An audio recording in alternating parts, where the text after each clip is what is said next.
Hari ini kita dikejutkan oleh sebuah peristiwa, berita yang memprihatinkan kita. Prabowo usul tambah lahan sawit, minta masyarakat tak khawatir soal Lo tahu nggak sih, Presiden Prabowo Subianto telah melakukan kesalahan fatal. Aduh, makin kocak aja hukum di negeri ini. Paling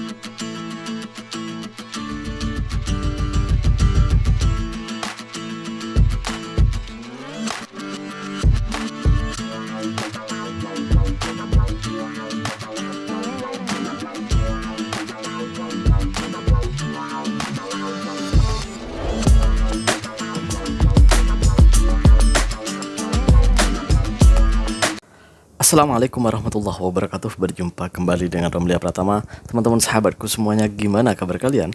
Mudah-mudahan kalian semuanya baik-baik saja beserta keluarganya di sana. Teman-teman sahabatku, buat kalian yang baru gabung, yang baru nonton video ini, silahkan di subscribe dulu, di like dan di komen guys. Buat teman-teman sahabatku yang udah mendukung support channel ini, terima kasih. Mudah-mudahan kalian semuanya diberikan keberkahan umur, keberkahan rezeki, dimudahkan segala urusannya, baik urusan dunia maupun urusan akhirat, amin ya rabbal alamin. Teman-teman sahabatku semuanya, seperti biasa guys, kita akan nge-reaction beberapa video yang lagi viral hari ini guys. Seperti apa videonya? Ini dia guys. Hari ini kita dikejutkan oleh sebuah peristiwa, berita yang memprihatinkan kita semua, di mana pemilik rental meninggal ditembak oleh orang yang menjadi komplotan penggelapan mobil rental. Dan sebelumnya mereka sudah meminta pendampingan di Polsek Cinangka, berdasarkan keterangannya ditolak. Dan kemudian ada klarifikasi, bukan ditolak. Seharusnya mereka membuat laporan terlebih dahulu. Ada hal yang menjadi harus perhatian kita semua, yaitu bahwa peristiwa tersebut adalah peristiwa dalam keadaan darurat, di mana orang yang menjadi komplotannya ada di lokasi tersebut dan membawa mobilnya. Kalau harus dibikin laporan dulu, maka mereka kabur. Untuk itu tindakan-tindakan yang seperti itu mesti dilakukan dengan cepat, karena ini adalah sebuah peristiwa kejahatan yang harus segera direspon. Kalau harus prosedurnya lapor terlebih dahulu, justru akan lebih fatal akibatnya, yang akhirnya seperti sekarang, satu nyawa merenggang karena keterlambatan penanganan. Polisi lagi. Aduh, nggak berhenti nih polisi nih. Katanya ingin memperbaiki semuanya, tapi nyatanya gini kejadiannya guys. Jadi ada orang nih yang punya sewa mobil gitu. Dia menyewakan mobil, nyewa kereta gitu, sewa kereta ke orang-orang gitu. Terus ada orang yang mau sewa kereta, habis itu kereta sewa yang orang menyewa kereta ini, keretanya itu dibawa lari guys. Jadi mobilnya itu dibawa lari dan ya tidak dikembalikan gitu. Akhirnya si pemilik yang punya mobil ini, yang punya kereta ini, mencarilah dan akhirnya ketemu. Karena yang menyewa kereta ini tidak mau membagi keretanya kepada yang punya, terus menodong pakai dia tahu kalau dia punya senjata api, pistol. Habis itu yang punya kereta ini pergi ke balai polis minta perlindungan, minta pendampingan agar dampingi untuk, jadi urgent, darurat lah, emergency gitu. Jadi minta tolong. Tapi ternyata di kepolisian itu ditolak gitu. Akhirnya dengan terpaksa ya si pemilik ini pergi sendiri untuk menangkap orang itu dan meminta mobilnya yang sudah dibawa lari gitu. Akhirnya yang punya mobil rental ini, yang punya kereta rental ini, yang punya kereta sewa ini ditembak sama orang yang menyewa itu guys, dan meninggal dunia gitu, mati guys gitu. Jadi malah polisinya bilang harus ada report polis dulu. Kalau emergency macam ini, kalau emergency kayak gini, masa iya mau buat laporan dulu? Kapan siapnya mau buat laporan? Ntar mau jadi mau ikut prosedur dulu, kapan siapnya? Kan bisa jadi kan orangnya udah lari, orang yang yang mencuri kereta itu udah lari dong.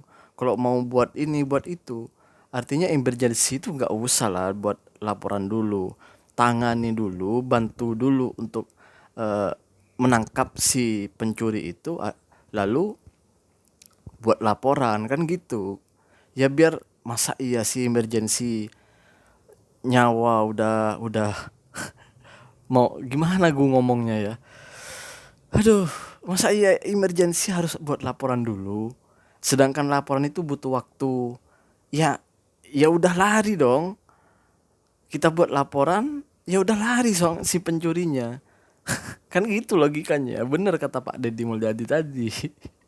Aduh, gimana sih logika kepolisian kita itu? Ya itu yang sebenarnya yang harus diubah gitu. Katanya mau berubah kok malah tambah amburadul ke belakang ini. Aduh, kita berlanjut ke video yang selanjutnya guys. Ini dia guys. Ini dia guys. Prabowo usul tambah lahan sawit, minta masyarakat tak khawatir soal deforestasi. Oke. Ini agak aneh. Jadi, deforestasi itu praktek penggundulan hutan yang tak terkendali ya. Telah menjadi ancaman nyata bagi keberlanjutan lingkungan kita. Dalam beberapa dekade terakhir, langkah-langkah eksploitatif ini telah mengakibatkan kerusakan ekosistem alam, merugikan biodiversitas, dan memberikan dampak serius terhadap iklim global. Oke? Jelas ya? Dan deforestasi ini menjadi masalah yang serius buat kita semua. Tapi kenapa Pak Prabowo bilang tak perlu khawatir soal deforestasi? Oke? Terus dari poin ini bisa aku simpulkan kalau bisnis nomor 1, permasalahan lingkungan, nanti dulu. Ya, itu jelas di pidato Prabowo. Bahwa katanya aduh, gue ketawa denger pidatonya guys, bener. Katanya pohon sawit itu sama dengan pohon-pohon yang ada di hutan, padahal beda.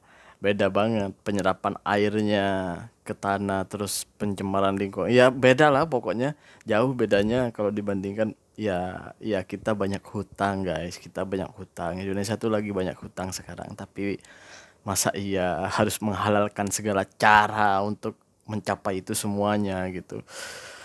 Aduh, pening gue guys. Kok makin hari makin nggak karuan gitu di Indonesia ini. Aduh, hanya bisa berdoa kita guys, hanya bisa berdoa mudah-mudahan Allah masih sayang sama kita dan memberikan jalan yang terbaik untuk Indonesia agar terlepas dari hutang-hutang itu semuanya. Kita berlanjut ke video yang selanjutnya. Ini dia guys.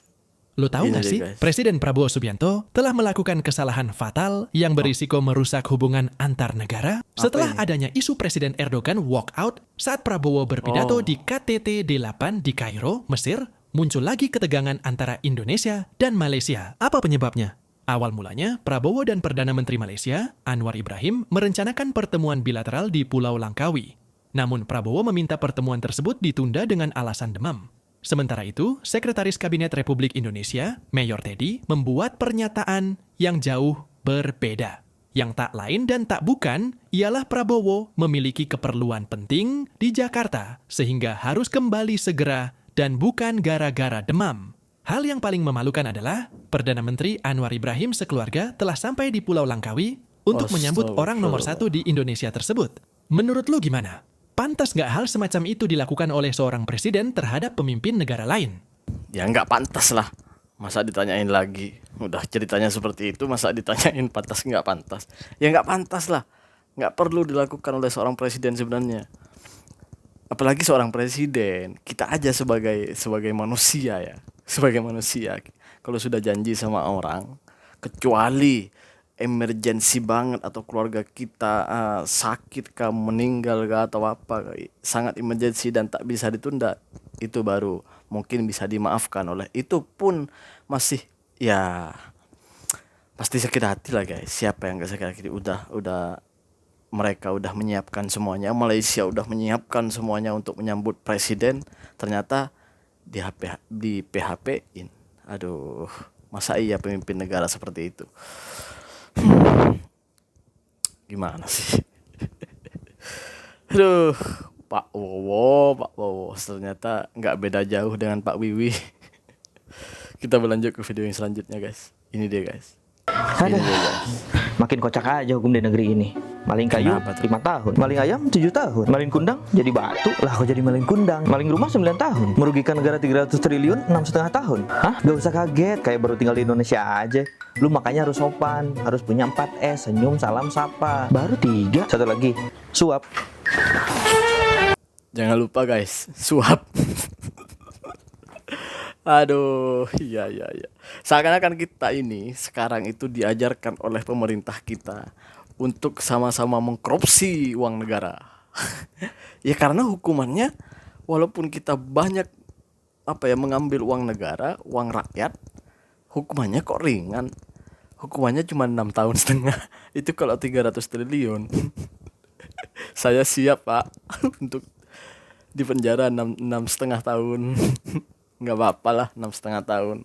Kalau masuk 2025 keluarnya kapan tuh? 2000 berapa? 31 ya. Nggak apa-apa lah. 32 ya. Nggak apa-apa lah. 32 lah. Yang penting 300 miliar. Aduh ya Allah, kok semakin gini ya negaraku ya. Makin maju apaan, makin baik apaan ini? Kok kayak gini? Ya Allah, ya Rabbi. Makin enak aja jadi koruptor di Indonesia itu. Bener guys. Aduh, kalian malah sibuk cari kesalahan negara orang. Woi, negara lu tuh. Terima kasih buat semuanya. Assalamualaikum warahmatullahi wabarakatuh. Jangan lupa guys, selawat.